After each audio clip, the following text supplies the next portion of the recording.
ਵਾਹਿਗੁਰੂ ਸਾਹਿਬ ਜੀ। ਇੱਕ ਓੰਕਾਰ ਸਤਿਗੁਰ ਪ੍ਰਸਾਦ।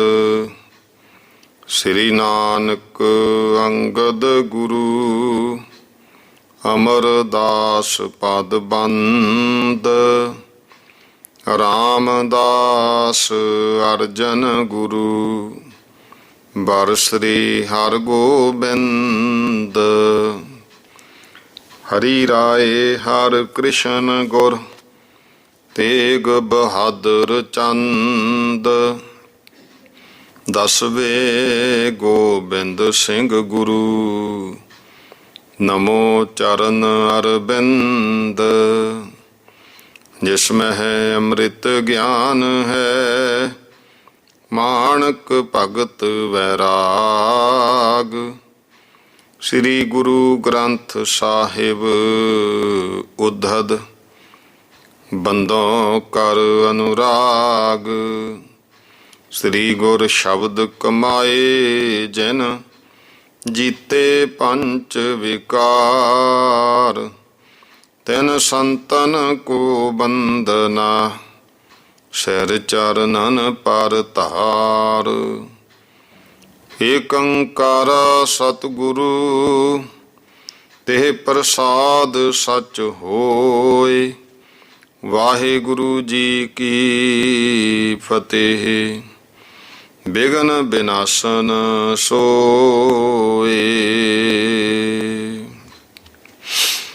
ਵਾਹਿਗੁਰੂ ਜੀ ਕਾ ਖਾਲਸਾ ਵਾਹਿਗੁਰੂ ਜੀ ਕੀ ਫਤਿਹ। ਗਰੀਬ ਨਵਾਜ ਚਬਰ ਤਖ਼ਤ ਦੇ ਮਾਲਕ ਜੁਗੋ ਜੁਗ ਅਟਲ ਦਸਾਂ ਪਾਤਸ਼ਾਹੀਆਂ ਦੀ ਆਤਮਿਕ ਜੋਤ।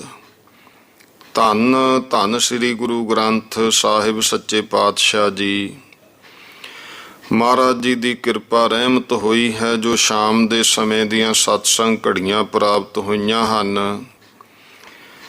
ਆਓ ਜੋ ਲੜੀਵਾਰ ਇਤਿਹਾਸਕ ਸਾਖੀਆਂ ਕਥਾ ਅਤੀ ਸਤਿਕਾਰਯੋਗ ਪੰਥ ਰਤਨ ਗਿਆਨੀ ਗਿਆਨ ਸਿੰਘ ਜੀ ਦੁਆਰਾ ਰਚਿਤ ਤਵਾਰੀਖ ਗੁਰੂ ਖਾਲਸਾ ਇਸ ਗ੍ਰੰਥ ਦੀਆਂ ਜੋ ਭਾਸ਼ਾ ਵਿਭਾਗ ਨੇ ਦੋ ਭਾਗਾਂ ਵਿੱਚ ਛਾਪਿਆ ਹੈ।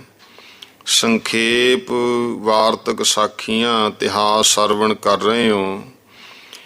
ਕੱਲ ਆਪਾਂ ਲੋਹਗੜ੍ਹ ਦੀ ਜੰਗ ਤੱਕ ਦਸਵੇਂ ਪਾਤਸ਼ਾਹ ਮਹਾਰਾਜ ਜੀ ਦੇ ਜੀਵਨ ਪ੍ਰਸੰਗ ਸਰਵਣ ਕੀਤੇ ਹੈ।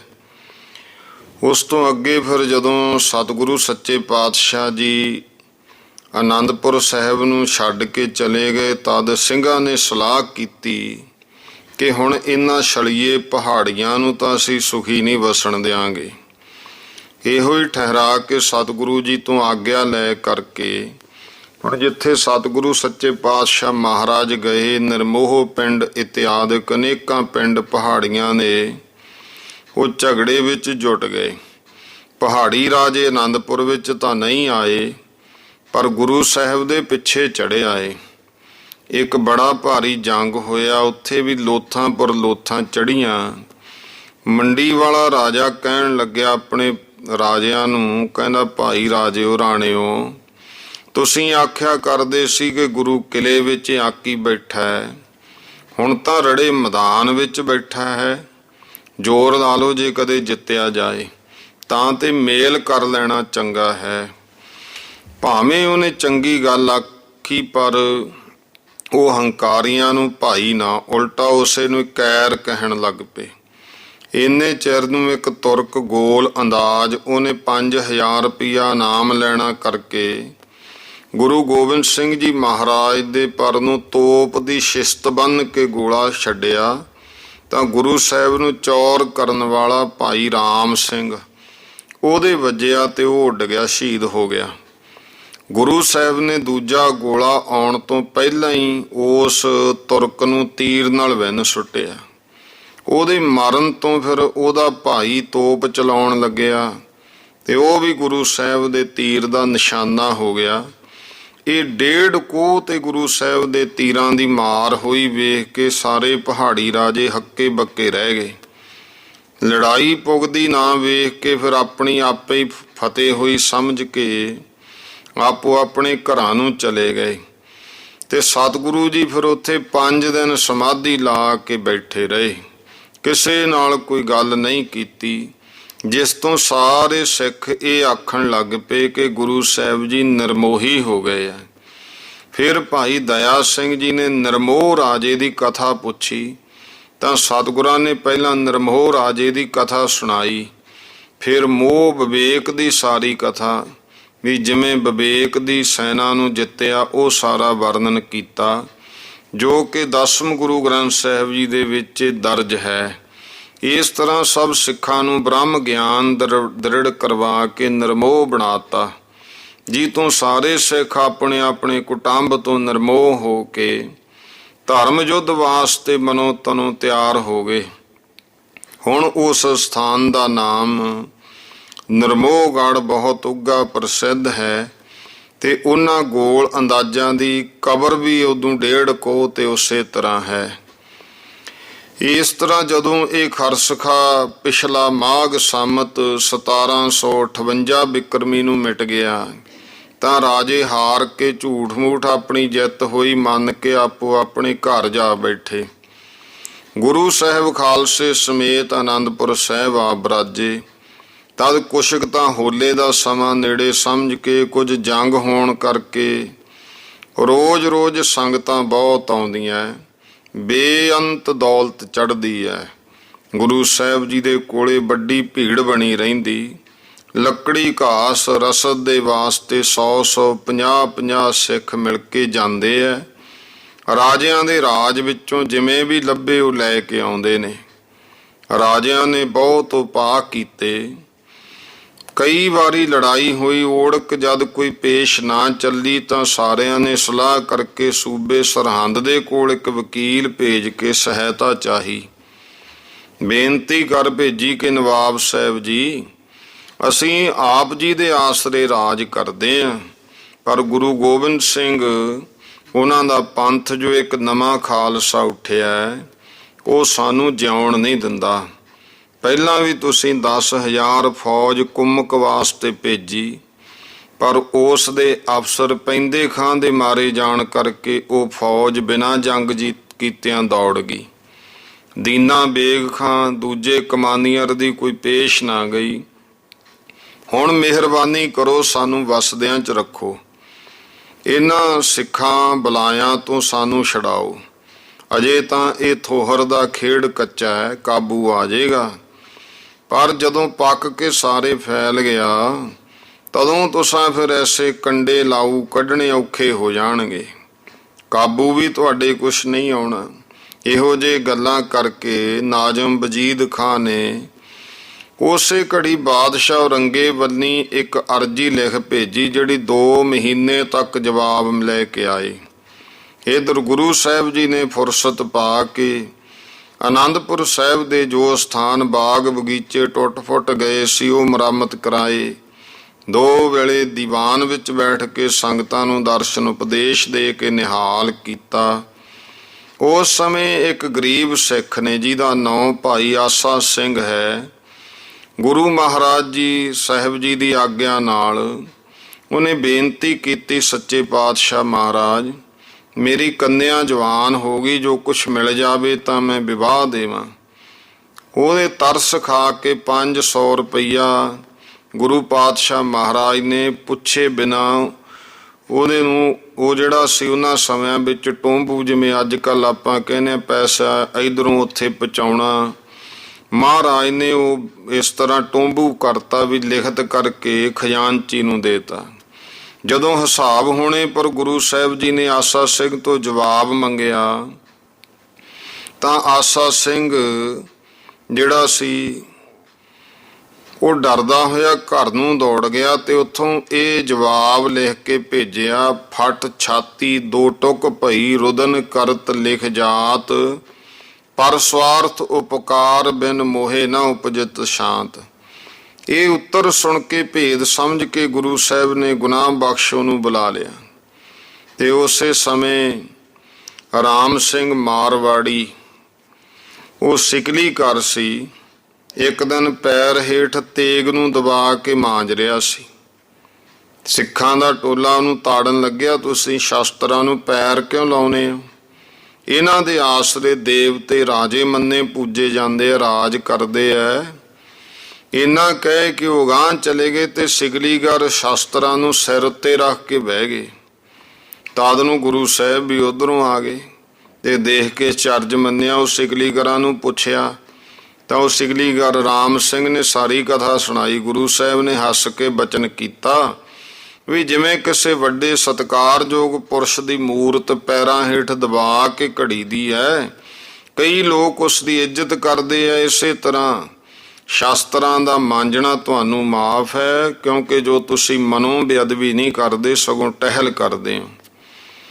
ਇੱਕ ਦਿਨ ਮਾਤਾ ਗੁਜਰੀ ਜੀ ਸੁਖਮਨੀ ਸਾਹਿਬ ਦਾ ਜਦੋਂ ਇਹ ਪਾਠ ਕਰ ਰਹੇ ਸਨ, ਤੈਸਾ ਸਵਰਨ ਤੈਸੀ ਉਸ ਮਾਟੀ, ਤੈਸਾ ਅੰਮ੍ਰਿਤ ਤੈਸੀ ਬਿਖ ਖਾਟੀ, ਤੈਸਾ ਮਾਨ ਤੈਸਾ ਅਭਿਮਾਨ, ਤੈਸਾ ਰੰਕ ਤੈਸਾ ਰਾਜਾਨ।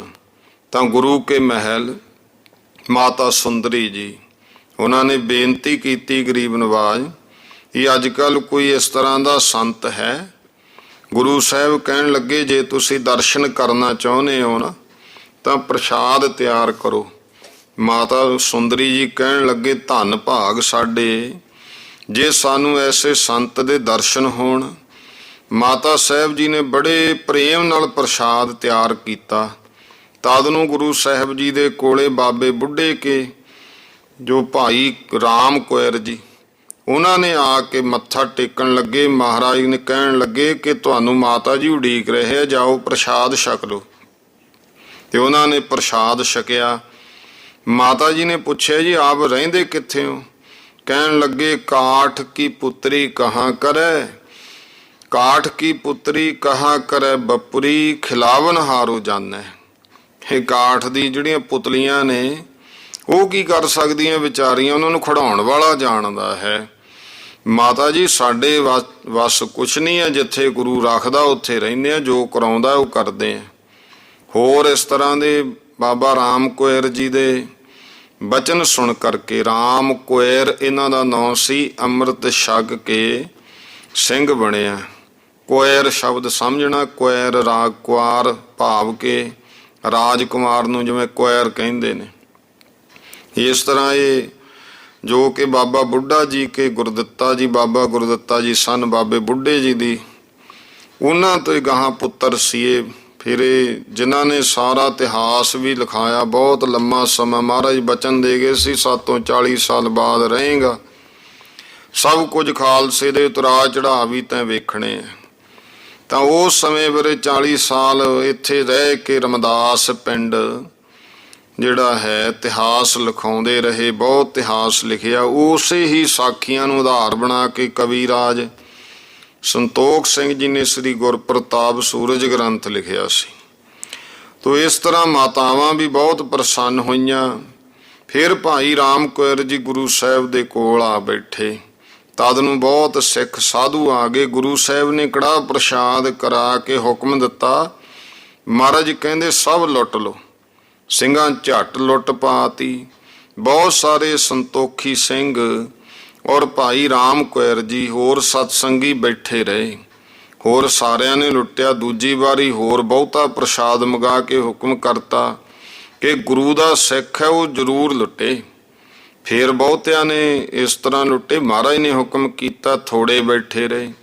ਤੀਜੀ ਵਾਰ ਫਿਰ ਪ੍ਰਸ਼ਾਦ ਕਰਾ ਕੇ ਹੁਕਮ ਦਿੱਤਾ, ਜਿਹੜਾ ਸਿੱਖ ਪ੍ਰਸ਼ਾਦ ਨਹੀਂ ਲੁੱਟੇਗਾ ਉਹਨੂੰ ਸਿੱਖੀ ਚੋਂ ਖਾਰਜ ਕਰਾਂਗੇ। ਤਦ ਹੋਰ ਤਾਂ ਸਾਰਿਆਂ ਨੇ ਉੱਠ ਉੱਠ ਕੇ ਲੁੱਟਣਾ, ਭਾਵ ਹੁੰਦਾ ਧੱਕੇ ਨਾਲ ਆਪੋ ਆਪਣੇ ਗੱਫੇ ਭਰਨੇ।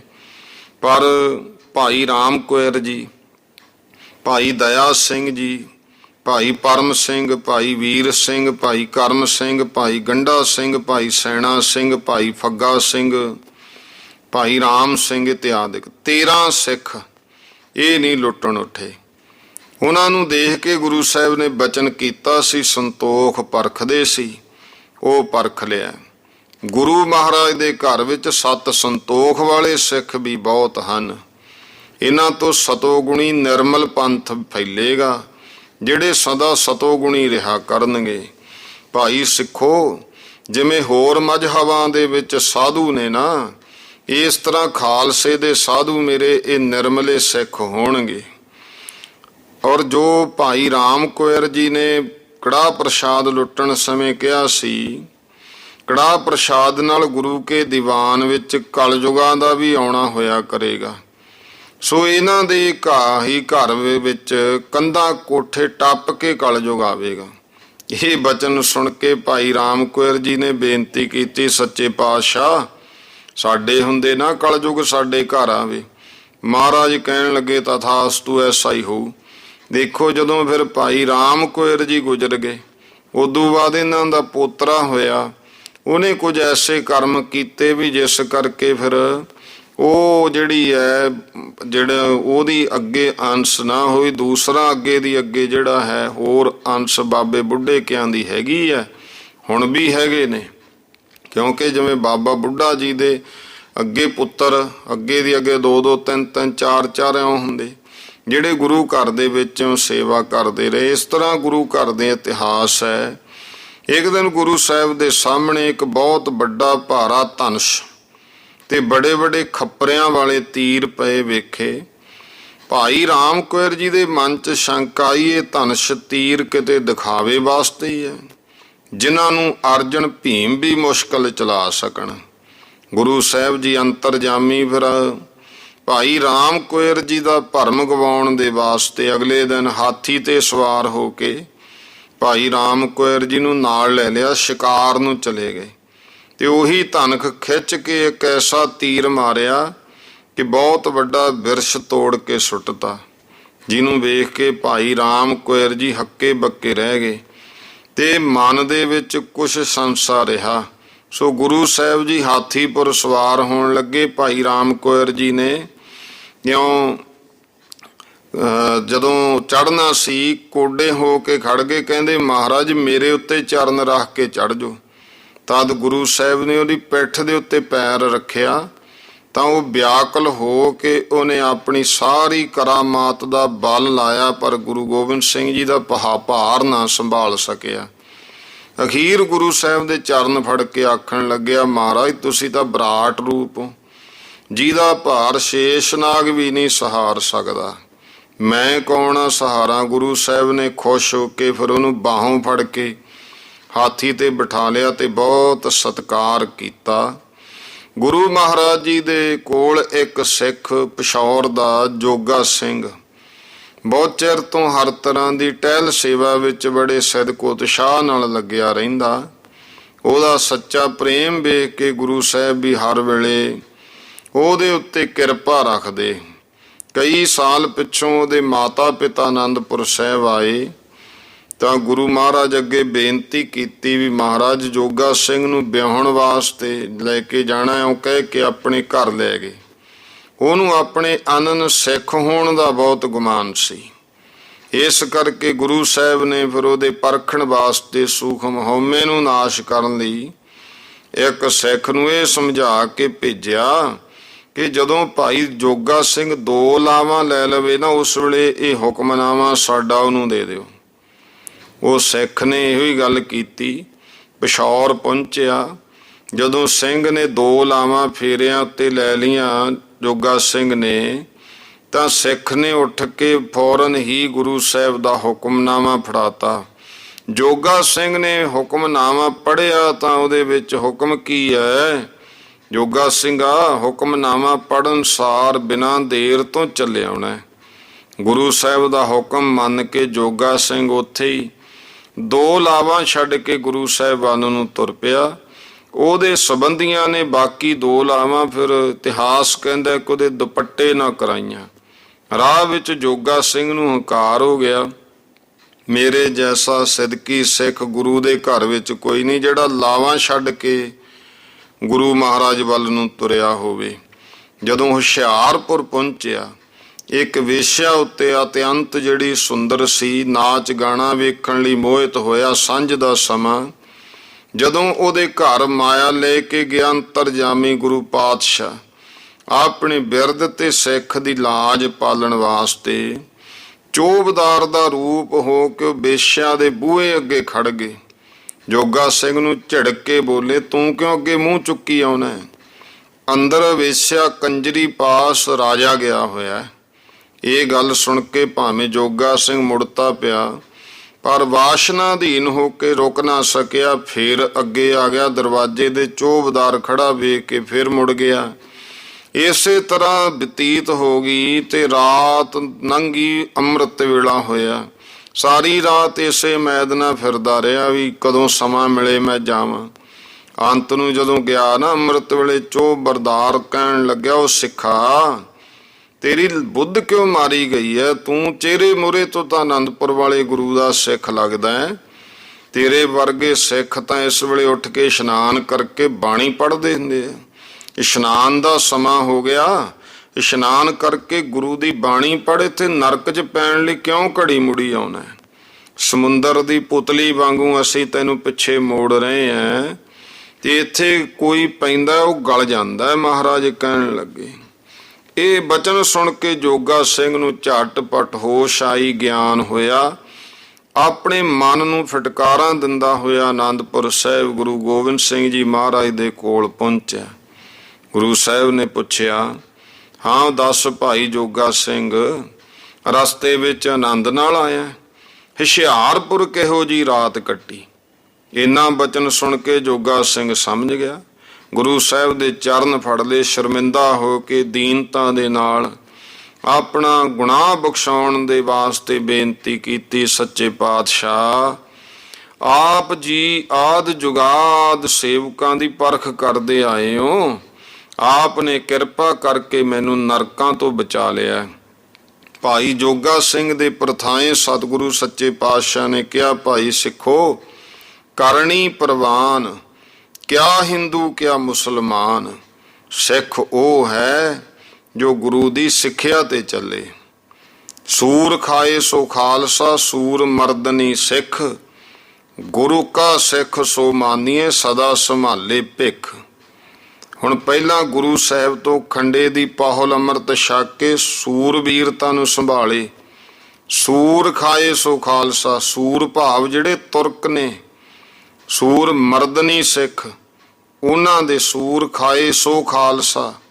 ਇੱਥੇ ਭਾਵ ਹੁਣ ਕਈ ਇਸ ਗੱਲ ਨੂੰ ਪੜ੍ਹ ਕੇ ਕਹਿੰਦੇ ਨੇ ਮਹਾਰਾਜ ਨੇ ਕਿਹਾ ਜਿਹੜਾ ਸੂਰ ਵੀ ਮਾਸ ਸੂਰ ਦਾ ਖਾਵੇ ਖਾਲਸਾ ਉਹਨੂੰ ਕਿਹਾ। ਸੂਰ ਮਰਦਨੀ ਸਿੱਖ ਭਾਵ ਕੀ ਹੈ? ਸੂਰ ਖਾਏ ਸੋ ਖਾਲਸਾ, ਜਿਹੜਾ ਖੰਡੇ ਦੀ ਪਹੁਲ ਲੈ ਲਵੇ। ਸੂਰ ਬੀਰਤਾ ਨੂੰ ਸੰਭਾਲੇ। ਸੂਰ ਖਾਣਾ, ਸੂਰ ਪਹਿਲੇ ਸੂਰ ਦਾ ਅਰਥ ਹੈ ਸੂਰਬੀਰਤਾ। ਸੂਰ ਖਾਏ ਸੋ ਖਾਲਸਾ, ਸੂਰਬੀਰਤਾ ਨੂੰ ਸੰਭਾਲੇ ਭਾਵ ਜਿਹੜਾ ਸੂਰਬੀਰਤਾ ਖਾਏ, ਆਪਣੇ ਅੰਦਰ ਸੂਰਬੀਰਤਾ ਧਾਰਨ ਕਰੇ, ਉਹ ਖਾਲਸਾ ਹੈ। ਸੂਰ ਮਰਦਨੀ ਸਿੱਖ, ਇੱਥੇ ਸੂਰ ਦਾ ਅਰਥ ਹੈ ਤੁਰਕ, ਭਾਵ ਜੋ ਤੁਰਕ ਰੂਪੀ ਸੂਰ ਨੇ ਉਹਨਾਂ ਨੂੰ ਮਰਦਨ ਕਰਨ ਵਾਲਾ ਹੋਵੇ, ਮੰਨਣ ਵਾਲਾ ਹੋਵੇ, ਉਹ ਸਿੱਖ ਹੈ। ਗੁਰ ਕਾ ਸਿੱਖ ਸੋ ਮਾਨੀਏ, ਸਦਾ ਸੰਭਾਲੇ ਭਿੱਖ। ਅੰਮ੍ਰਿਤ ਵੇਲੇ ਇਸ਼ਨਾਨ ਕਰਕੇ ਇਸ਼ਟ ਦੇਵ ਦਾ ਧਿਆਨ ਧਰ ਕੇ ਗੁਰੂ ਦੀ ਬਾਣੀ ਪੜ੍ਹੇ, ਗੁਰਮੁਖੀ ਵਿਦਿਆ ਤੇ ਗੁਰੂ ਬਿਨਾ ਹੋਰ ਵੱਲ ਮਨ ਨਾ ਲਾਵੇ। ਧਰਮ ਦੀ ਕਿਰਤ ਕਰੇ, ਨੌਕਰੀ ਵਪਾਰ ਖੇਤੀ ਮਜ਼ਦੂਰੀ ਕਰਕੇ ਛਕੇ, ਤੁਰਕ ਨੂੰ ਸਿਰ ਨਾ ਨਿਵਾਵੇ। ਪਹਾੜੀਏ ਨਾਲ ਪ੍ਰੀਤ ਨਾ ਕਰੇ, ਉਸ ਬ੍ਰਾਹਮਣ ਨੂੰ ਮੰਨੇ ਜਿਹੜਾ ਗੁਰੂ ਕਾ ਸਿੱਖ ਬ੍ਰਹਮ ਵੇਤਾ ਹੋਵੇ। ਹੁੱਕਾ ਨਾ ਛੋਹੇ, ਸਰਵਰੀਆਂ ਦੇ ਮੰਨਣ ਵਾਲਿਆਂ ਨਾਲ ਵੀ ਨਾ ਵਰਤੇ। ਪਿੱਤਰਾਂ ਦੇ ਨਿਮਿਤ ਪਿੰਡ ਪੱਤਲ ਨਾ ਦੇਵੇ। ਨਾਮ ਜਪਾਵੇ, ਬਿਹੰਗਮਾਂ ਨੂੰ ਛਕਾਵੇ। ਬਿਨਾਂ ਸਿੱਖ ਤੇ ਹੋਰ ਨੂੰ ਦਾਨ ਦੇਣਾ ਅਯੋਗ ਹੈ। ਅਸਿੱਖ ਨੂੰ ਭਿੱਖ ਵੀ ਨਹੀਂ ਪਾਉਣੀ, ਭਿਕਸ਼ਾ ਵੀ ਨਹੀਂ ਪਾਉਣੀ ਹੈ। ਜਟਾ ਜੂਟ ਪੰਜ ਕੇਸੀ, ਅਣਵਿਧ ਸਿੱਖ ਮੇਰਾ ਰੂਪ ਹੈ। ਉਹਦੀ ਸੇਵਾ ਮੇਰੀ ਸੇਵਾ ਹੈ, ਭਾਵ ਜਟਾ ਦਾੜੀ ਕੇਸ ਧਾਰੇ, ਪੰਜ ਕਕਾਰ ਧਾਰਿਆ ਹੋਇਆ। ਸੀਤਲਾ ਕਬਰ ਮੜੀ ਦਿਵਾਲੇ ਨੂੰ ਸਿੱਖ ਸਿਰ ਨਾ ਝੁਕਾਵੇ। ਜਿੱਥੇ ਕਿੱਥੇ ਦਾ ਵੀ ਪ੍ਰਸ਼ਾਦ ਨਾ ਛਕੇ, ਵੀ ਐਵੇਂ ਜਣਾ ਖਣੋ ਉੱਠ ਗਿਆ ਆ ਲਓ ਜੀ ਪ੍ਰਸ਼ਾਦ ਲੈ ਲਓ, ਵੀ ਨਹੀਂ ਭਾਈ। ਧੰਨ ਗੁਰੂ ਗ੍ਰੰਥ ਸਾਹਿਬ ਜੀ ਦੇ ਅੱਗੇ ਜੋ ਸ੍ਰੀ ਸਾਹਿਬ ਕਿਰਪਾਨ ਭੇਟ ਹੋਇਆ, ਕੜਾਹ ਪ੍ਰਸ਼ਾਦ ਹੈ, ਉਹ ਪ੍ਰਸ਼ਾਦ ਹੈ। ਬਾਕੀ ਕੋਈ ਐਵੇਂ ਨਹੀਂ, ਐਵੇਂ ਕੋਈ ਖਿੱਲਾਂ ਚੱਕੀ ਫਿਰਦਾ, ਕੁਛ ਕਰੀ ਫਿਰਦਾ ਹੈ। ਜਿਹੜਾ ਗੁਰੂ ਮਹਾਰਾਜ ਦੇ ਦਰ ਘਰ ਤੋਂ ਨਹੀਂ ਆਇਆ ਨਾ, ਪ੍ਰਵਾਨ ਹੋਇਆ ਵਿਆ, ਤੇ ਉਹ ਤੋਂ ਬਿਨਾਂ ਪ੍ਰਸਾਦ ਨਹੀਂ। ਬਾਹਰੋਂ ਤਾਂ ਦੁਕਾਨਾਂ ਦੇ ਬਥੇਰੇ ਭੰਡਾਰ, ਬੋਰੀਆਂ ਭਰ ਲਓ ਖਿੱਲਾਂ ਦੀਆਂ। ਇਸ ਤਰ੍ਹਾਂ ਗੁਰਮੁਖੋ ਜਿਹੜਾ ਪ੍ਰਸਾਦ ਹੈ ਉਹ ਹੈ ਜਿਹੜਾ ਗੁਰੂ ਮਹਾਰਾਜ ਦੇ ਦਰ ਦੇ ਉੱਤੇ ਭੇਟ ਹੋ ਗਈ। ਕਿਰਪਾਨ ਸਤਿਗੁਰੂ ਦੀ ਹਜ਼ੂਰੀ ਵਿੱਚ ਹੈ ਤੇ ਗੁਰੂ ਕੀ ਰਹਿਤ ਬਹਿਤ। ਜਾਂ ਹੁਣ ਕੁਝ ਨਵੀਨ ਜਿਵੇਂ ਦੂਰੋਂ ਦਾ ਜੋ ਸਥਾਨਾਂ ਤੋਂ ਆਉਣਾ, ਜਿਵੇਂ ਪੰਜੀਰਾ ਵਗੈਰਾ, ਉਹ ਤਿਆਰ ਕਰ ਦਿਓ ਗੁਰੂ ਘਰ ਦੇ ਵਿੱਚੋਂ। ਐਵੇਂ ਨਾ ਥਾਂ ਥਾਂ ਤੋਂ ਖਰੀਦ ਲਿਆਂਦਾ ਤੇ ਦੁਕਾਨਾਂ ਤੋਂ ਖਰੀਦਿਆ, ਤੁਸੀਂ ਪੈਸੇ ਦੇ ਕੇ ਆ ਇੱਥੇ ਆਖਣਗੇ ਪ੍ਰਸ਼ਾਦ ਨੇ। ਪ੍ਰਸ਼ਾਦ ਸਤਿਗੁਰੂ ਦੀ ਮਿਹਰ ਹੁੰਦੀ ਹੈ। ਜਿਹੜਾ ਗੁਰੂ ਨੇ ਛਕਿਆ ਨਾ ਉਹ ਪ੍ਰਸ਼ਾਦ ਬਣਦਾ। ਬਾਕੀ ਤਾਂ ਖਾਣ ਵਾਲੇ ਪਦਾਰਥ ਨੇ, ਉਹ ਤਾਂ ਗੁਰਮੁਖੋ ਲਵਾਈਆਂ ਦੀਆਂ ਦੁਕਾਨਾਂ ਡੱਕੀਆਂ ਪਈਆਂ ਨੇ। ਸਤਿਗੁਰੂ ਸੱਚੇ ਪਾਤਸ਼ਾਹ ਮਹਾਰਾਜ ਦੇ ਦਰ ਦਾ ਐਵੇਂ ਮਹਾਰਾਜ ਕਹਿੰਦੇ ਜਿੱਥੇ ਕਿੱਥੇ ਦਾ ਨਹੀਂ ਛਕਣਾ ਹੈ। ਕੋਈ ਕਬਰਾਂ ਮੜੀਆਂ ਦਾ ਹੋਰ ਇਹੋ ਜਿਹਾ ਨਹੀਂ ਛਕਣਾ। ਜੇ ਸਿੱਖ ਤੀਰਥ ਜਾਵੇ, ਗੁਰੂ ਸਥਾਨ ਵਿੱਚ ਪੁਰਬ ਮਨਾਵੇ, ਸਤ ਸੰਗ ਦਾ ਵਿਚਾਰ ਕਰੇ, ਜੋ ਬ੍ਰਾਹਮਣ ਸਿੱਖ ਹੋਵੇ ਉਹਨੂੰ ਬੇਸ਼ੱਕ ਬਿਆਸ ਦਾ ਰੂਪ ਸਮਝ ਕੇ ਮੰਨੇ। ਜਾਪ ਸਾਹਿਬ, ਆਨੰਦ ਸਾਹਿਬ, ਰਹਿਰਾਸ, ਆਰਤੀ, ਸੋਹਿਲਾ, ਕੀਰਤਨ ਇਤਿਆਦਿਕ ਨਿਤ ਕਰੇ। ਸਿੱਖ ਸਿੱਖਣੀ ਆਪੋ ਵਿੱਚ ਪ੍ਰੇਮ ਰੱਖ ਕੇ ਆਪਣੇ ਇਸ਼ਟ ਦੇਵ ਦੀ ਮੰਨਤ ਪੂਜਾ ਕਰਨ, ਚਰਚਾ ਕਰਨ, ਭਜਨ ਕਰਨ ਵਾਲੇ ਹਲਤ ਪਲਤ ਸੁਖ ਭੋਗਦੇ ਆ। ਕੁਪਾਤਰ ਨੂੰ ਦਾਨ ਦੇਣ ਵਾਲਾ ਮੇਰਾ ਸਿੱਖ ਵੀ ਨਰਕਾਂ ਨੂੰ ਜਾਏਗਾ। ਭਾਵ ਕੁਪਾਤਰ ਦਾ ਤੁਸੀਂ ਦਾਨ ਦੇਤਾ ਤੇ ਅੱਗੇ ਉਹਨੇ ਵਿਸ਼ੇ ਵਿਕਾਰਾਂ ਚੁੜਾਇਆ ਹੋਰ ਇਸ ਵਿਸ਼, ਤਾਂ ਦਾਨ ਦੇਣ ਵਾਲਾ ਵੀ ਨਰਕਾਂ ਨੂੰ ਜਾਊ। ਜੋ ਗੁਰੂ ਉੱਤੇ ਭਰੋਸਾ ਰੱਖ ਕੇ ਆਪਣੇ ਸਾਰੇ ਕਾਰਜ ਗੁਰਮਰਜ਼ਾਦਾ ਅਨੁਸਾਰ ਕਰਦਾ ਹੈ, ਉਹੀ ਸੱਚਾ ਇਸ਼ਨਾਨੀ, ਧਿਆਨੀ, ਗਿਆਨੀ ਪੁਰਖ ਬਿਨਾਂ ਸ਼ੋਕ ਤੋਂ ਰਹੇਗਾ। ਸਰਾਧ ਦੇ ਵਿੱਚ ਸਾਕਤ ਨੂੰ ਭੋਜਨ ਦੇਣ, ਦਾਨ ਦੇਣ ਵਾਲਾ ਜਿਹੜਾ ਹੈ ਤੇ ਪਰ ਇਸਤਰੀ ਪਰ ਧਨ ਵਰਤਣ ਵਾਲਾ ਕਦੇ ਸੁਖੀ ਨਹੀਂ ਰਹੇਗਾ ਤੇ ਨਾ ਹੀ ਗੁਰੂ ਉਸ ਦਾ ਵਾਲੀ ਹੋਵੇਗਾ। ਗ੍ਰਹਿ ਪੂਜਾ, ਗਾਇਤਰੀ ਜਾਪ ਕਰਨ ਕਰਾਉਣ ਵਾਲੇ ਦੋਵੇਂ ਪਾਪੀ ਹੋਣਗੇ। ਇਹ ਸਿੱਖਾਂ ਲਈ ਉਪਦੇਸ਼ ਹੈ। ਗ੍ਰਹਿਣ ਦਾ ਦਾਨ, ਛਾਇਆ ਪਾਤਰ, ਪਸ਼ੂ ਲੈਣ ਵਾਲਾ ਵਿਪਰ ਵੀ ਨਰਕ ਨੂੰ ਜਾਏਗਾ। ਸਿੱਖ ਸੋ ਹੈ ਜੋ ਇਸ ਤਰ੍ਹਾਂ ਅਨਅਧਿਕਾਰੀ ਤੋਂ ਦਾਨ ਨਾ ਲਵੇ, ਦੇਵਤਾ ਨਾ ਮੰਨੇ ਤੇ ਸੰਸਾਰ ਤੋਂ ਉਪਰਾਮ ਰਹੇ। ਸੁਆਮੀ ਧਰਮ ਨੂੰ ਪਾਲੇ, ਭਾਵ ਆਪਣੇ ਮਾਲਕ ਦੇ ਧਰਮ ਨੂੰ ਪਾਲਣਾ ਹੈ। ਸਮੇਂ ਸਿਰ ਭੋਗ ਭੋਗੇ, ਮਮਤਾ ਮਾਇਆ ਵਿੱਚ ਨਾ ਫਸੇ। ਭਲੇ ਬੁਰੇ ਦੀ ਸੇਵਾ ਕਰੇ, ਨੀਚ ਦੀ ਸੰਗਤ ਨਾ ਕਰੇ। ਗੁਰੂ ਮਿੱਤਰ ਅੱਗੇ ਝੂਠ ਨਾ ਬੋਲੇ, ਪਾਹੁਲ ਲੈ ਕੇ ਸਾਰੇ ਕਰਮ ਕਰੇ। ਪਿਛਲਾ ਜਨਮ ਕਰਮ ਦੂਰ ਕਰੇ। ਭੂਤ ਪ੍ਰੇਤ ਪੀਰ ਪਾਹਨ ਪੱਥਰ ਦੀ ਪੂਜਾ ਨਾ ਕਰੇ। ਦੰਭ ਨਾ ਦਿਖਾਵੇ, ਕਮਾਈ ਦੇ ਵਿੱਚੋਂ ਦਸਵੰਧ ਦੇਵੇ। ਦੋ ਗੋਤਰ ਨਾਨਕ ਤੇ ਦਾਦਕਾ, ਇਹਨਾਂ ਦੀ ਕੰਨਿਆਂ ਤੋਂ ਛੱਡ ਹੋਰ ਸਭ ਨਾਲ ਆਨੰਦ ਪੜਾ ਲਵੇ। ਸਿੱਖ ਮਰੇ ਤਾਂ ਰੋਵੇ ਨਹੀਂ, ਕੜਾ ਪ੍ਰਸ਼ਾਦ ਵਰਤਾ ਕੇ ਉਸੇ ਦਿਨ ਸ਼ੋਕ ਵਿਦਾ ਕਰ ਦੇਵੇ। ਜਿਵੇਂ ਮ੍ਰਿਤਕ ਪ੍ਰਾਣੀ ਹੈ, ਪਰ ਕੜਾ ਪ੍ਰਸ਼ਾਦ ਦਾ ਭਾਵ ਕੀ ਹੈ? ਜਦੋਂ ਸੰਸਕਾਰ ਕਰਕੇ ਆਉਨੇ ਆ, ਦੇਖੋ ਇੱਕ ਮਰਜ਼ਾਦਾ ਨੇ। ਆਨੰਦ ਸਾਹਿਬ ਪੜ੍ਹ ਕੇ ਕੜਾ ਪ੍ਰਸ਼ਾਦ ਕਿਉਂ ਛਕਾਇਆ ਜਾਂਦਾ, ਮਿੱਠਾ ਕਿਉਂ ਛਕਾਉਨੇ ਆ? ਭਾਵ ਇਹ ਹੈ ਕਿ ਸ਼ੋਕ ਨੂੰ ਨਿਵਰਤ ਕਰ ਦਿਓ। ਜਥਾ ਜੋਗ ਭੇਟ ਦੇਵੇ। ਮਹਾਰਾਜ ਕਹਿੰਦੇ ਸਿਲਾ ਨਾ ਪੂਜੇ। ਫਿਰ ਗਰੀਬ ਨਵਾਜ ਪਾਤਸ਼ਾਹ ਮਹਾਰਾਜ ਕਹਿੰਦੇ ਇਉਂ ਕੜਾ ਪ੍ਰਸ਼ਾਦ ਵਰਤਾ ਕੇ ਉਸੇ ਦਿਨ ਸ਼ੋਕ ਵਿਦਾ ਕਰ ਦੇਵੇ। 10ਵੇਂ ਦਿਨ ਗੁਰੂ ਗ੍ਰੰਥ ਸਾਹਿਬ ਜੀ ਦਾ ਭੋਗ ਪਾਵੇ। ਅਤਿਥੀ ਨੂੰ ਪੁਸ਼ਾਕ ਦੇਵੇ। ਸੰਤਾਂ ਸਿੱਖਾਂ ਨੂੰ ਪ੍ਰਸ਼ਾਦ ਛਕਾਵੇ। ਜਥਾ ਜੋਗ ਭੇਟਾ ਦੇਵੇ। ਸਿਲਾ ਨਾ ਪੂਜੇ। ਵਰਨ ਆਸ਼ਰਮ ਦੀ ਰੀਤ ਨਹੀਂ ਕਰਨੀ। ਤਪੀ ਜਪੀ ਦਾਨੀ ਮਾਨੀ ਭੂਪ ਵਿਪਰ ਸਾਧੂ ਮਾਤਾ ਪਿਤਾ ਇਸਤਰੀ ਮਿੱਤਰ ਇਹਨਾਂ ਨੂੰ ਦਿਖਾਉਣਾ ਨਹੀਂ।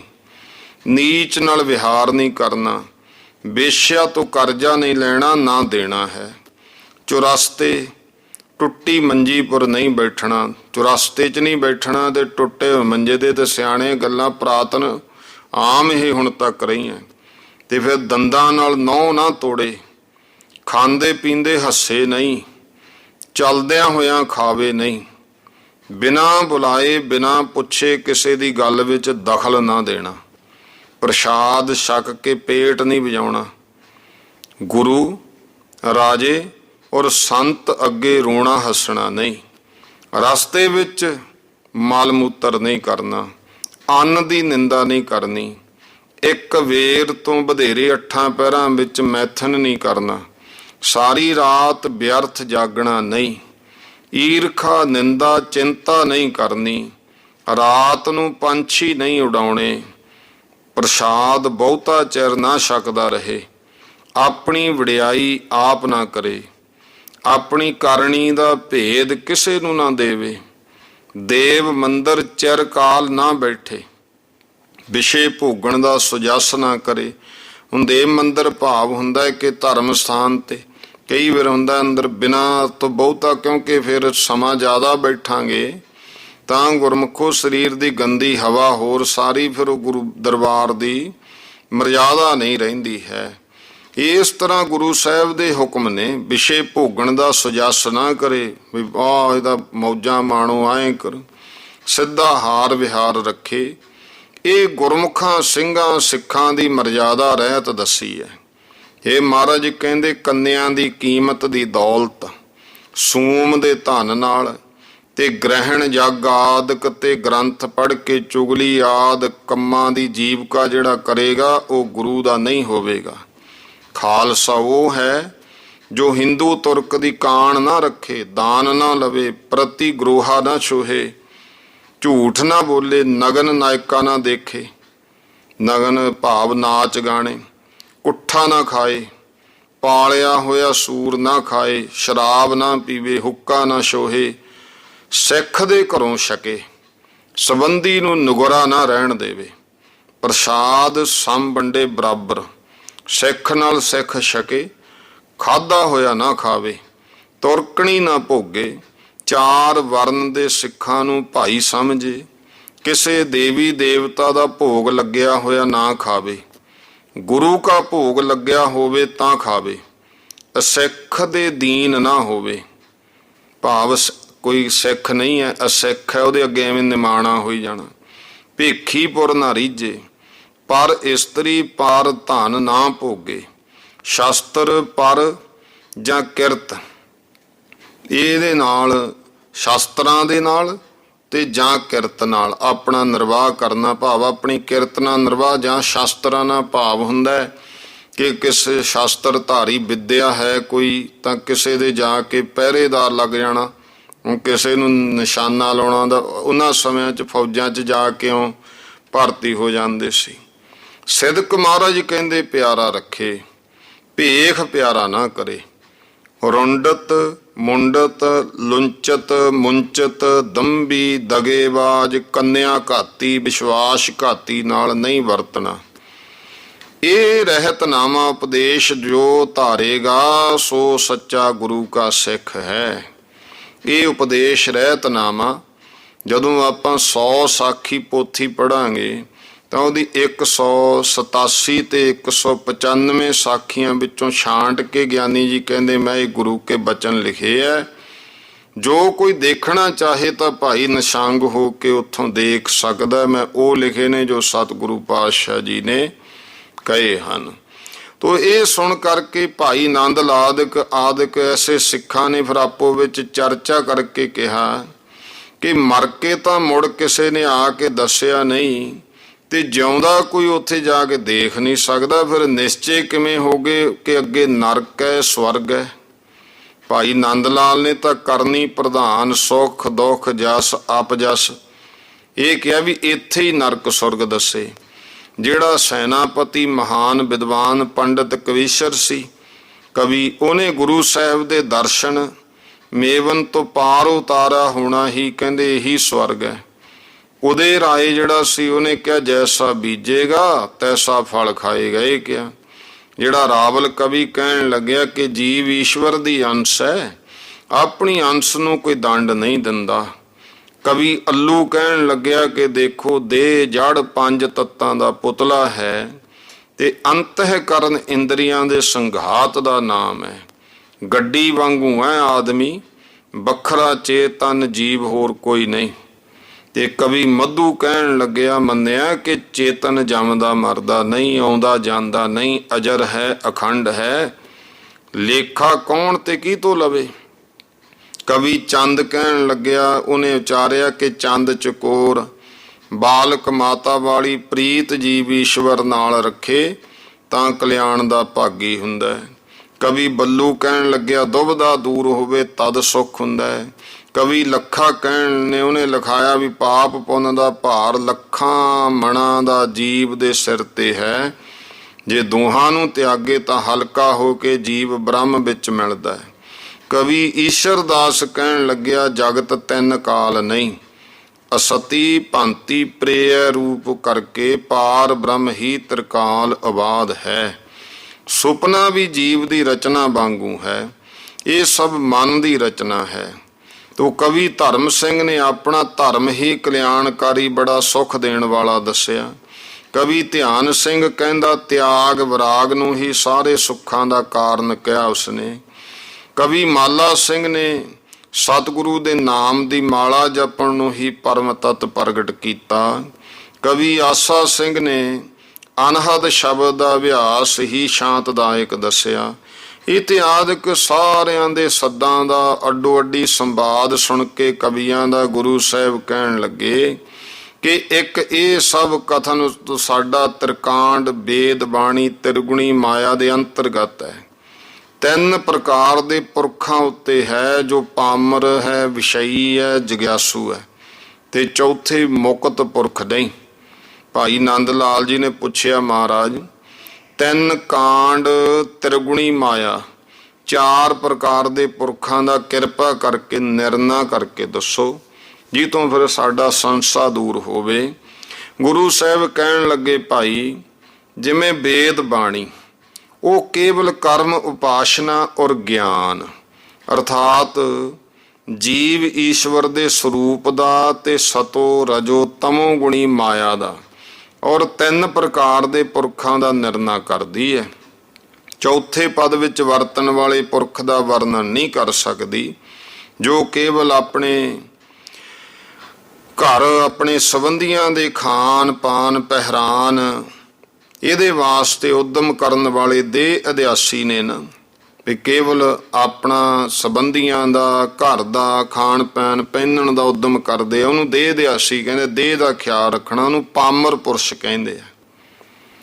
ਤੇ ਜਿਹੜੇ ਇਸ ਲੋਕ ਦੇ ਵਿਸ਼ਿਆਂ ਨੂੰ ਭੋਗ ਨੂੰ ਤੁੱਛ ਸਮਝ ਕੇ ਇਹ ਸੋਚਦੇ ਪ੍ਰਲੋਕ ਦੇ ਦਿਵ ਭੋਗਾਂਗੇ, ਇਹ ਸੁਣ ਕੇ ਉਹਨਾਂ ਦੇ ਭੋਗਣ ਵਾਸਤੇ ਫਿਰ ਵੀ ਇੱਥੇ ਤਾਂ ਨਹੀਂ ਆ ਪਦਾਰਥ ਹੈ, ਲੇਕਿਨ ਅੱਗੇ ਸਵਰਗ ਵਿੱਚ ਪ੍ਰਲੋਕ 'ਚ ਬਹੁਤ ਚੰਗੇ ਦਿਵ ਭੋਗ ਪਦਾਰਥ ਹੋਣ, ਸਾਨੂੰ ਇਸ ਭਾਵਨਾ ਵਾਸਤੇ ਕਿ ਉਹ ਸਾਨੂੰ ਅੱਗੇ ਭੋਗਣ ਨੂੰ ਮਿਲਣਗੇ।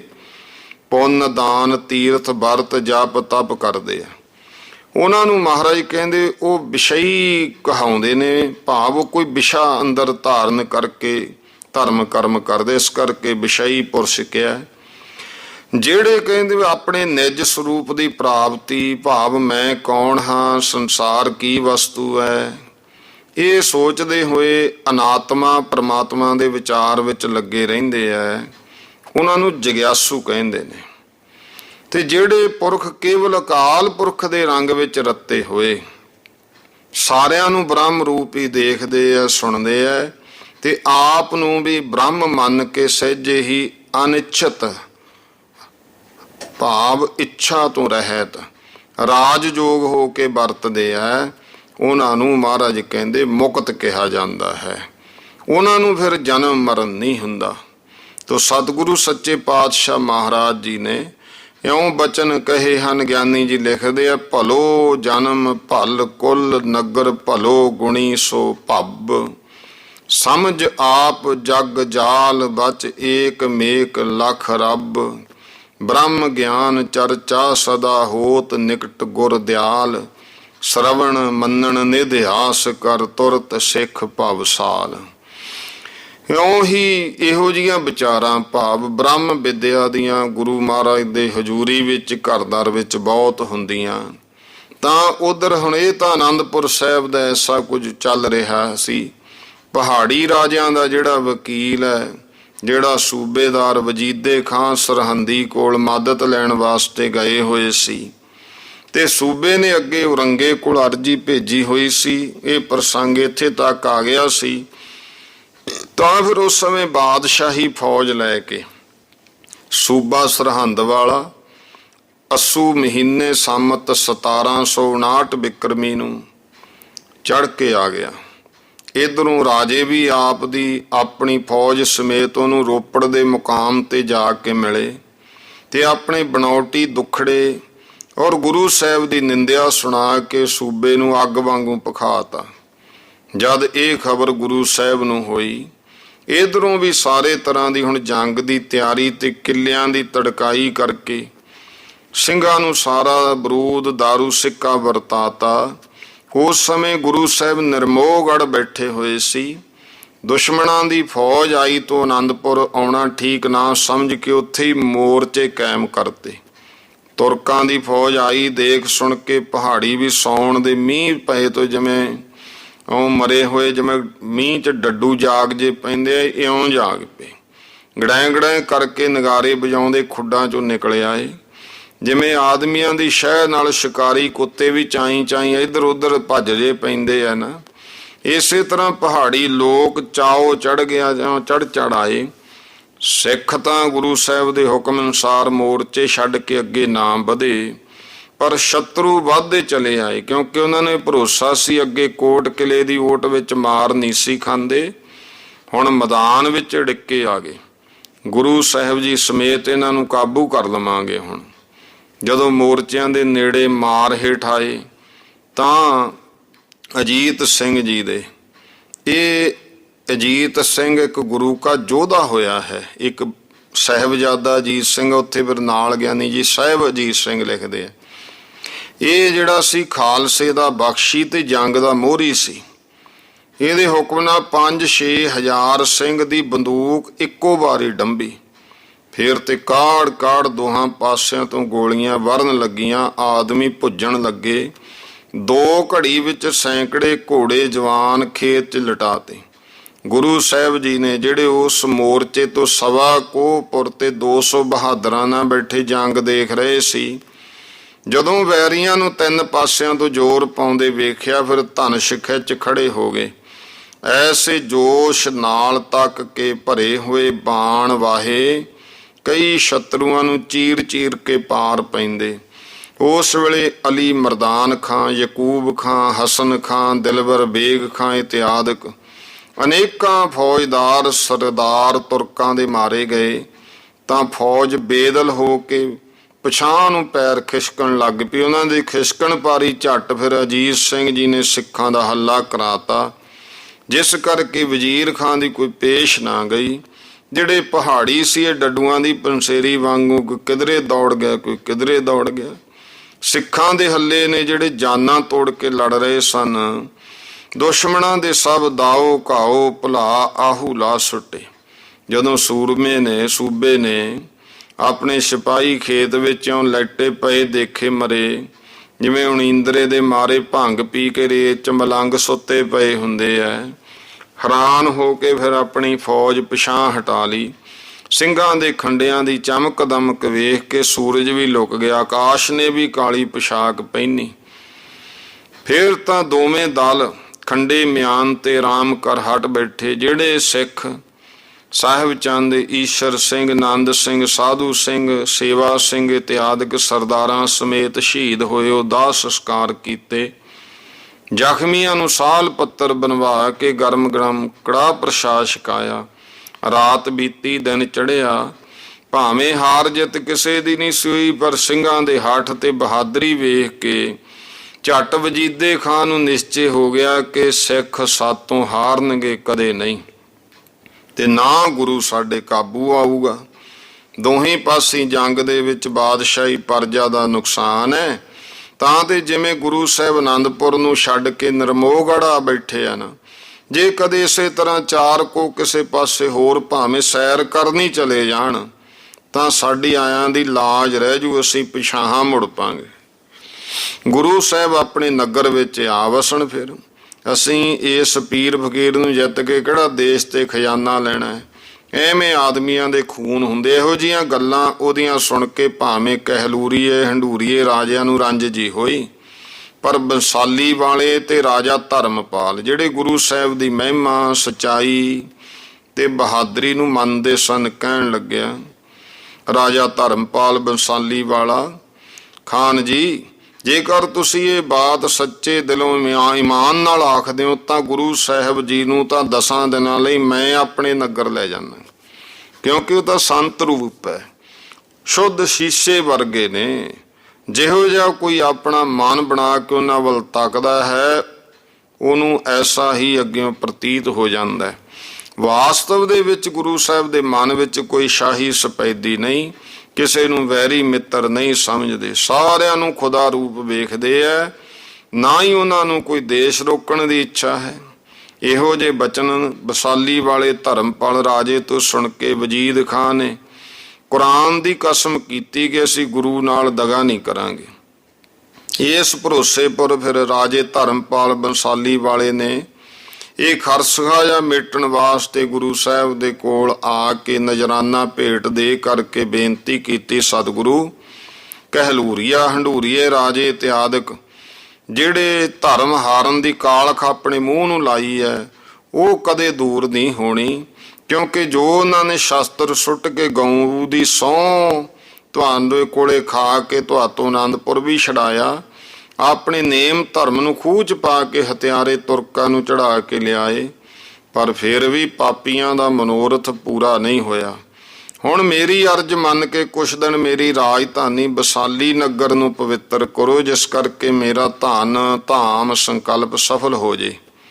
ਉਸ ਰਾਜੇ ਦੀ ਨੇਕ ਨੀਅਤ ਤੇ ਚੰਗੀ ਸਲਾਹ ਸਮਝ ਕੇ ਸਭ ਸਿਆਣੇ ਲੋਕਾਂ ਦੀ ਵੀ ਜਦੋਂ ਇਹੀ ਇੱਛਾ ਗੁਰੂ ਸਾਹਿਬ ਨੇ ਵੇਖੀ, ਉਸੇ ਦਿਨ ਬਸਾਲੀ ਵੱਲ ਜਾਣ ਦੀ ਤਿਆਰੀ ਕਰਕੇ ਸਿੰਘਾਂ ਨੂੰ ਗੋਲੀ ਬਰੂਦ ਵੰਡਤਾ, ਤੀਰਾਂ ਦੀ ਲੱਦੀ ਹੋਈ ਖੱਚਰ ਆਪਣੇ ਨਾਲ ਲੈ ਲਈ ਔਰ ਕਿਲੇ ਆਨੰਦਗੜ੍ਹ ਤੇ ਲੋਹਗੜ੍ਹ ਵਿੱਚ 500 ਸੂਰਬੀਰ ਰਖਵਾਲਾ ਛੱਡ ਕੇ ਜਿਸ ਵੇਲੇ ਬਸਾਲੀ ਵੱਲ ਨੂੰ ਆਪ ਤੁਰੇ ਤਾਂ ਉਸ ਵੇਲੇ ਭਾਵੇਂ ਤੁਰਕਾਂ ਨੇ ਗੁਰੂ ਸਾਹਿਬ ਦੇ ਡੇਰੇ ਪਰ ਹੱਲਾ ਕਰਤਾ। ਆਕਾਸ਼ ਵਿੱਚ ਧੂੜ ਭਰ ਗਈ, ਪਰ ਭਾਈ ਅਜੀਤ ਸਿੰਘ, ਇਹ ਸਿੱਖ ਜਿਹੜਾ ਮਹਾਰਾਜ ਦਾ, ਖਾਲਸੇ ਸਮੇਤ ਅੜ ਖੜ ਗਿਆ। ਦੋਹਾਂ ਪਾਸਿਆਂ ਤੋਂ ਬੜੀ ਤੇਜ਼ ਲੜਾਈ ਜੰਗ ਹੋਈ, ਦੋਹਾਂ ਧਿਰਾਂ ਦੇ ਕਈ ਯੋਧੇ ਕੰਮ ਆਏ। ਸਿੰਘਾਂ ਨੇ ਐਸੀ ਜਾਨਾਂ ਤੋੜ ਕੇ ਲੜਾਈ ਕੀਤੀ ਕਿ ਤੁਰਕਾਂ ਦੇ ਛੱਕੇ ਛੁਡਾਤੇ। ਜਦੋਂ ਸਾਰਿਆਂ ਦੇ ਮੂੰਹ ਮੋੜ ਕੇ ਸਤਲੁਜੋਂ ਪਾਰ ਚਲੇ ਗਏ, ਤੁਰਕ ਪਿਛਾਂਹ ਨੂੰ ਹਟ ਗਏ। ਹੁਣ ਗੁਰੂ ਸਾਹਿਬ ਵੀ ਪਾਰ ਉਤਰ ਗਏ ਸਮਝ ਕੇ ਸਾਰੇ ਰਾਜੇ ਖੁਸ਼ ਹੋਏ। ਵਜੀਦਾ ਖਾਂ ਆਪਣੀ ਫੌਜ ਦਾ ਖਰਚਾ ਨਜ਼ਰਾਨਾ ਰਾਜੇ ਹੰਡੂਰੀਏ ਕਹਿਲੂਰੀਏ ਤੋਂ ਲੈ ਕੇ ਉਹਨਾਂ ਦੇ ਖਜ਼ਾਨੇ ਖਾਲੀ ਕਰਕੇ ਸਰਹੰਦ ਨੂੰ ਮੁੜ ਗਿਆ ਤੇ ਰਾਜੇ ਆਪੋ ਆਪਣੇ ਘਰਾਂ ਨੂੰ ਜਾ ਬੈਠੇ। ਗੁਰੂ ਸਾਹਿਬ ਜੀ ਬਸਾਲੀ ਵਾਲੇ ਰਾਜੇ ਦੇ ਕਿਲੇ ਵਿੱਚ ਜਾ ਉਤਰੇ। ਉਹਨੇ ਮਨ ਤਨ ਧਨ ਕਰਕੇ ਸੇਵਾ ਕੀਤੀ। ਰਾਜੇ ਧਰਮਪਾਲ ਨੂੰ ਸਤਸੰਗ ਭਗਤੀ ਕਰਨ ਦਾ ਬਹੁਤ ਪ੍ਰੇਮ ਸੀ, ਇਸ ਕਰਕੇ ਹਰ ਵੇਲੇ ਗੁਰੂ ਸਾਹਿਬ ਦੇ ਬਚਨ ਕਥਾ ਕੀਰਤਨ ਜੋ ਗੁਰੂ ਸਾਹਿਬ ਦੇ ਦੀਵਾਨ ਵਿੱਚ 2 ਵੇਲੇ ਹੋਣ ਦਾ ਇਹ ਪ੍ਰਚਾਰ ਸੀ, ਬੜੇ ਪ੍ਰੇਮ ਸ਼ਰਧਾ ਨਾਲ ਸੁਣਦਾ ਰਿਹਾ। ਇੱਕ ਦਿਨ ਗੁਰੂ ਸਾਹਿਬ ਜੀ 200 ਸਿੱਖਾਂ ਸਮੇਤ ਸਤਲੁਜ ਨੂੰ ਪਾਰ ਕਹਿਲੂਰੀਏ ਰਾਜੇ ਦੇ ਰਾਜ ਵਿੱਚ ਚਲੇ ਗਏ ਤੇ ਅੱਗੇ ਭੀਮ ਚੰਦ ਦਾ ਪੁੱਤ ਅਜਮੇਰ ਚੰਦ ਉਹਦਾ ਡੇਰਾ ਦੌਰੇ ਤੇ ਨਿਕਲਿਆ ਹੋਇਆ ਸੀ। ਸਿੱਖਾਂ ਨਾਲ ਉਹਨੇ ਛੇੜਛਾੜ ਕੀਤੀ, ਖਾਲਸਾ ਹੱਲਾ ਕਰਕੇ ਜਾ ਪਿਆ, ਕਈ ਮਾਰੇ ਜ਼ਖਮੀ ਕੀਤੇ, ਬਾਕੀ ਉਹ ਭੱਜ ਗਏ। ਅਜਮੇਰ ਚੰਦ ਬੜਾ ਝੁਰਨ ਲੱਗਿਆ ਕਿ ਦੇਖੋ ਵਜ਼ੀਰ ਜੀ, ਕੁਛ ਤਾਂ ਮੇਰੀ ਬਰਬਾਦੀ ਜੰਗਾਂ ਨਾ ਹੋਈ, ਬਾਕੀ ਖਜ਼ਾਨਾ ਸੂਬਾ ਲੈ ਗਿਆ। ਪਰਜਾ ਲੜ ਭਿੜ ਕੇ ਸਿੱਖਾਂ ਨੇ ਖੋਖਲੀ ਬਣਾਤੀ, ਨੌਕਰ ਤਲਬਾਂ ਮੰਗਦੇ ਆ, ਰੁਪਈਆ ਪਾਸ ਨਹੀਂ, ਕੰਮ ਕਿੱਥੋਂ ਚੱਲੇ। ਸਿਰ ਤੇ ਆ ਗੁਰੂ ਗਨੀਮ ਸਗੋਂ ਸਵਾਏ ਤੋਂ ਸਵਾਇਆ ਗੱਜਦਾ, ਹੁਣ ਕੀ ਕੀਤਾ ਜਾਏ। ਵਜ਼ੀਰ ਪਰਮਾਨੰਦ ਨੇ ਕਈ ਪ੍ਰਸੰਗ ਉਸੇ ਢੰਗ ਦੇ ਜਿਨ੍ਹਾਂ ਨਾਲ ਕੋਈ ਰੰਗ ਰਹਿ ਜੇ ਸੁਣਾ ਕੇ ਛੇਕੜ ਗੁਰੂ ਸਾਹਿਬ ਜੀ ਨਾਲ ਮੇਲ ਕਰ ਲੈਣਾ ਚੰਗਾ ਦੱਸਿਆ, ਜੋ ਫਿਰ ਰਾਜੇ ਅਜਮੇਰ ਚੰਦ ਨੇ ਮੰਨਿਆ। ਇਧਰ ਗੁਰੂ ਸਾਹਿਬ ਜੀ ਮੁਲਾਕਾਤ ਇੱਕ ਦਿਨ ਸ਼ਿਕਾਰ ਵਿੱਚ ਭੰਬੌਰ ਵਾਲੇ ਰਾਜੇ ਨਾ ਹੋਣ ਕਰਕੇ ਉਹਦੇ ਬੜੇ ਪ੍ਰੇਮ ਨਾਲ ਯਤਨ ਕਰਨ ਤੇ ਗੁਰੂ ਸਾਹਿਬ ਜੀ ਨੂੰ ਆਪਣੇ ਨਗਰ ਭੰਬੌਰ ਲੈ ਗਿਆ। 3 ਦਿਨ ਉੱਥੇ ਜਦੋਂ ਉਸ ਥਾਂ ਰਹਿੰਦਿਆਂ ਹੋਏ ਤਾਂ ਵਿਸਾਲੀ ਵਾਲੇ ਰਾਜੇ ਨੇ ਭੰਬੌਰ ਪਹੁੰਚ ਕੇ ਗੁਰੂ ਸਾਹਿਬ ਅੱਗੇ ਬੇਨਤੀ ਕੀਤੀ, ਸੱਚੇ ਪਾਤਸ਼ਾਹ ਵੀ ਮੇਥੋਂ ਜੇ ਕੋਈ ਭੁੱਲ ਹੋ ਗਈ ਹੋਵੇ ਤਾਂ ਬਖਸ਼ ਦਿਓ। ਅਜੇ ਤੱਕ ਤਾਂ ਆਪ ਜੀ ਦੇ ਦਰਸ਼ਨ ਕਰਕੇ ਸਾਡੇ ਨੇਤਰ ਵੀ ਨਹੀਂ ਰੱਜੇ, ਸੇਵਾ ਕਰਕੇ ਤਾਂ ਕਿੱਥੋਂ ਅਸੀਂ ਤ੍ਰਿਪਤ ਹੋਣਾ ਸੀ। ਗੁਰੂ ਸਾਹਿਬ ਨੇ ਫਰਮਾਇਆ ਸੀ, ਸਦਾ ਤੇਰੇ ਅੰਗ ਸੰਗ ਆ, ਜੇ ਕੋਈ ਗਨੀਮ ਸਤਾਵੇ ਤੈਨੂੰ ਤਾਂ ਖਾਲਸੇ ਨੂੰ ਸੱਦ ਲਈ, ਇਹ ਤੇਰੀ ਸਦਾ ਸਹਾਇਤਾ। ਤੇ ਕਟੋਚੀਏ, ਕਹਿਲੂਰੀਏ, ਹੰਡੂਰੀਏ ਆਦਿਕ ਜਿਹੜੇ ਗੁਰੂ ਘਰ ਨਾਲ ਦੁਸ਼ਮਣੀ ਕਰਦੇ ਆ, ਮੇਰਾ ਖਾਲਸਾ ਉਹਨਾਂ ਦੀ ਹੀਣਤਾ ਕਰਦਾ ਰਹੇਗਾ। ਇਹ ਵਰ ਸ਼ਰਾਬ ਦੇ ਕਰਕੇ ਸਤਿਗੁਰੂ ਜੀ ਨੇ ਰਾਜੇ ਧਰਮਪਾਲ ਨੂੰ ਸਰੋਪਾਓ ਦੇ ਕੇ ਵਿਦਾ ਕਰਤਾ ਤੇ ਆਪਣਾ ਡੇਰਾ ਭੰਬੌਰ ਰੱਖਿਆ। ਫਿਰ ਇਹ ਭੰਬੌਰ ਆਨੰਦਪੁਰ ਸਾਹਿਬ ਤੋਂ 12 ਕੋ ਪੱਛੋਂ ਵੱਲ, ਵਿਸਾਲੀ ਤੋਂ 9 ਕੋ ਦੱਖਣ ਵੱਲੀ ਹੈ। ਗੁਰੂ ਸਾਹਿਬ ਨੂੰ ਇੱਥੇ ਹੁਣ ਭੰਬੌਰ ਸਾਹਿਬ ਠਹਿਰੇ ਹੋਏ ਸੁਣ ਕੇ ਸੰਗਤਾਂ ਆਉਣ ਲੱਗ ਪਈਆਂ। 2 ਵੇਲੇ ਠੰਡੀ ਛਾਇਆ ਵਿੱਚ ਦੀਵਾਨ ਲੱਗਦਾ ਹੈ, ਉਪਦੇਸ਼ ਔਰ ਅਨੇਕਾਂ ਤਰ੍ਹਾਂ ਦੀਆਂ ਪ੍ਰਾਚੀਨ ਕਥਾ ਸੁਣਾ ਕੇ ਗੁਰੂ ਸਾਹਿਬ ਜੀ ਰਾਜੇ ਸਮੇਤ ਸਾਰਿਆਂ ਨੂੰ ਆਤਮ ਗਿਆਨ ਬਖਸ਼ਦੇ ਨੇ। ਉਸੇ ਥਾਂ ਇੱਕ ਦਿਨ ਸੰਗਤ ਨੇ ਆ ਕੇ ਪੁਕਾਰ ਕੀਤੀ, ਸੱਚੇ ਪਾਤਸ਼ਾਹ ਅਸੀਂ ਹਜੂਰ ਵਾਸਤੇ ਅਨੰਤ ਪ੍ਰਕਾਰ ਦੀਆਂ ਵਸਤੂਆਂ ਲਿਆਏ ਆ, ਕਲਮੋਟੇ ਦੇ ਗੁੱਜਰਾਂ ਤੇ ਰੰਗੜਾਂ ਨੇ ਸਾਥੋਂ ਖੋਹ ਲਈਆਂ, ਸਿੰਘਾਂ ਨੂੰ ਹੁਕਮ ਹੋਵੇ ਤਾਂ ਸਾਨੂੰ ਬਦਲਾ ਲੈ ਦੇਣ। ਗੁਰੂ ਸਾਹਿਬ ਨੇ ਹੁਕਮ ਕਰਤਾ, ਉਸੇ ਘੜੀ ਖਾਲਸੇ ਨੇ ਚੜ੍ਹਾਈ ਕਰਤੀ ਕਮਲੋਟ ਵੱਲ ਨੂੰ। ਤਾਂ ਸਤਿਗੁਰੂ ਪਾਤਸ਼ਾਹ ਮਹਾਰਾਜ ਜਦੋਂ ਐਸੀ ਕਿਰਪਾ, ਕਮਲੋਟ ਦੇ ਕਿਲੇ ਨੂੰ ਜਾ ਕੇ ਸਿੰਘਾਂ ਨੇ ਘੇਰਿਆ। 4 ਘੜੀ ਤਾਂ ਗੁੱਜਰ ਰੰਗੜ ਅੰਦਰੋਂ ਲੜੇ। ਓੜਕ ਜਦ ਸਿੰਘ ਇੱਕ ਪਾਸੇ ਦੀ ਕੰਧ ਢਾਹ ਕੇ ਤੇਗਾਂ ਖਿੱਚ ਕੇ ਅੰਦਰ ਜਾ ਵੜੇ, ਬਹੁਤ ਰੰਗੜ ਗੁੱਜਰ ਮਾਰੇ ਗਏ। ਬਾਕੀ ਦੇ ਫੜੇ ਹੋਏ ਗੁਰੂ ਸਾਹਿਬ ਦੀ ਹਜ਼ੂਰੀ 'ਚ ਲਿਆਂਦੇ। ਜਿੰਨੇ ਪਦਾਰਥ ਸੰਗਤ ਦੇ ਉਹਨਾਂ ਖੋਏ ਸੀ ਸਿੱਖ ਵਾਪਸ ਲਿਆਏ। ਜਿਹੜੇ ਫੜੇ ਆਏ ਉਹਨਾਂ ਤੋਂ ਕਸਮ ਉਠਾਈ ਕਿ ਅੱਗੇ ਨੂੰ ਅਸੀਂ ਕਦੇ ਸਿੱਖ ਦਾ ਬੁਰਾ ਨਹੀਂ ਚਿਤਵਾਂਗੇ। ਫਿਰ ਉਹ ਛੱਡੇ। ਇੱਕ ਦਿਨ ਭਾਈ ਦਇਆ ਸਿੰਘ ਜੀ ਨੇ ਬੇਨਤੀ ਕੀਤੀ, ਸੱਚੇ ਪਾਤਸ਼ਾਹ ਜੀ ਆਨੰਦਪੁਰ ਸਾਹਿਬ ਛੱਡਣਾ ਇਉਂ ਲੱਗਦਾ ਜਿਵੇਂ ਸਾਡੇ ਲਈ ਹੀਣਤਾ ਦਾ ਕਾਰਨ ਹੈ। ਹੁਣ ਸਹੁੰ ਵੀ ਪੂਰੀ ਹੋ ਗਈ, ਸਾਰੀ ਸੰਗਤ ਦੀ ਇੱਛਾ ਹੈ ਆਨੰਦਪੁਰ ਸਾਹਿਬ ਚੱਲੀਏ। ਗੁਰੂ ਸਾਹਿਬ ਕਹਿਣ ਲੱਗੇ, ਜੋ ਖਾਲਸੇ ਦੀ ਮਰਜ਼ੀ ਸਾਨੂੰ ਮਨਜ਼ੂਰ ਹੈ ਭਾਈ। ਭਾਈ ਉਦੇ ਸਿੰਘ ਜੀ ਨੇ ਰਣਜੀਤ ਨਗਾਰੇ ਨੂੰ ਚੋਭ ਲਗਾਤੀ। ਖਾਲਸੇ ਨੇ ਪਲੋ ਪਲੀ ਚੜ੍ਹਾਈ ਕਰਤੀ। ਇੱਕ ਰਾਤ ਰਾਹ ਵਿੱਚ ਕੱਟ ਕੇ ਆਨੰਦਪੁਰ ਸਾਹਿਬ ਆ ਵਰਾਜੇ। ਧੰਨ ਗੁਰੂ ਤੇਗ ਬਹਾਦਰ ਮਹਾਰਾਜ ਜੀ ਦੇ ਸਥਾਨ ਤੇ ਕੜਾਹ ਪ੍ਰਸ਼ਾਦ ਕਰਾਇਆ ਤੇ ਗੁਰੂ ਸਾਹਿਬ ਜੀ ਨੂੰ ਮਨਾਇਆ। ਭਾਵ ਗੁਰੂ ਤੇਗ ਬਹਾਦਰ ਪਾਤਸ਼ਾਹ ਮਹਾਰਾਜ ਜੀ ਦੇ ਉਪਮਾ ਮਹਿਮਾ ਬਾਣੀ ਅਰਦਾਸ ਬੇਨਤੀ ਕੀਤੀ। ਸਭ ਲੋਕ ਗੁਰੂ ਸਾਹਿਬ ਦੇ ਦਰਸ਼ਨ ਨੂੰ ਆਏ। ਯਥਾ ਜੋਗ ਭੇਟਾ ਚੜ੍ਹਾਈ। ਜੋ ਲੋਕ ਗੁਰੂ ਸਾਹਿਬ ਦੇ ਪਿੱਛੋਂ ਆਨੰਦਪੁਰ ਛੱਡ ਗਏ ਸੀ ਉਹ ਸਭ ਬੁਲਾ ਕੇ ਗੁਰੂ ਸਾਹਿਬ ਨੇ ਫੇਰ ਵਸਾਏ। ਗੁਰੂ ਸਾਹਿਬ ਜੀ ਦਾ ਇਉਂ ਆਨੰਦਪੁਰ ਆਉਣਾ ਸੁਣ ਕੇ ਇੱਕੋ ਵਾਰੀ ਸਾਰੇ ਦੇਸ਼ਾਂ ਤੋਂ ਸੰਗਤਾਂ ਚੱਲੀਆਂ, ਦਰਸ਼ਨ ਪਾਏ, ਪਦਾਰਥ ਚੜ੍ਹਾਏ, ਮਨੋ ਕਾਮਨਾ ਪੂਰੀ ਹੋਈ। ਉਸ ਸਮੇਂ ਗੁਰੂ ਸਾਹਿਬ ਜੀ ਦੇ ਵੱਡੇ ਮਹਿਲ ਮਾਤਾ ਜੀਤੋ ਜੀ ਦਾ ਚਲਾਣਾ ਹੋਇਆ। ਗੁਰੂ ਸਾਹਿਬ ਜੀ ਨੇ ਮਰਜ਼ਾਦਾ ਨਾਲ ਸੰਸਕਾਰ ਕਰਾ ਕੇ ਉਹਨਾਂ ਦੇ ਫੁੱਲ ਪਤਾਲਪੁਰੀ ਪਾਏ। 10ਵੇਂ ਦਿਨ ਗੁਰੂ ਗ੍ਰੰਥ ਸਾਹਿਬ ਜੀ ਦਾ ਭੋਗ ਪਵਾ ਕੇ ਸਿੱਖ ਸਾਧੂਆਂ ਨੂੰ ਭੋਜਨ ਛਾਦਨ ਸਭ ਦਿੱਤੇ ਗਏ।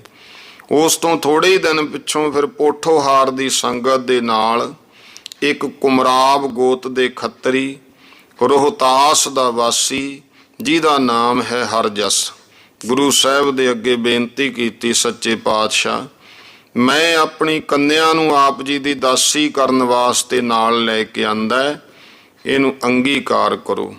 ਗੁਰੂ ਸਾਹਿਬ ਕਹਿਣ ਲੱਗੇ, ਸਿੱਖਾ ਭਾਈ ਅਸੀਂ ਤਾਂ ਗ੍ਰਸਤ ਵਿਹਾਰ ਨਾ ਕਰਨ ਦੀ ਪ੍ਰਤਿੱਗਿਆ ਕਰ ਰੱਖੀ ਹੈ, ਇਸ ਵਾਸਤੇ ਸ਼ਾਦੀ ਨਹੀਂ ਕਰਾਂਗੇ।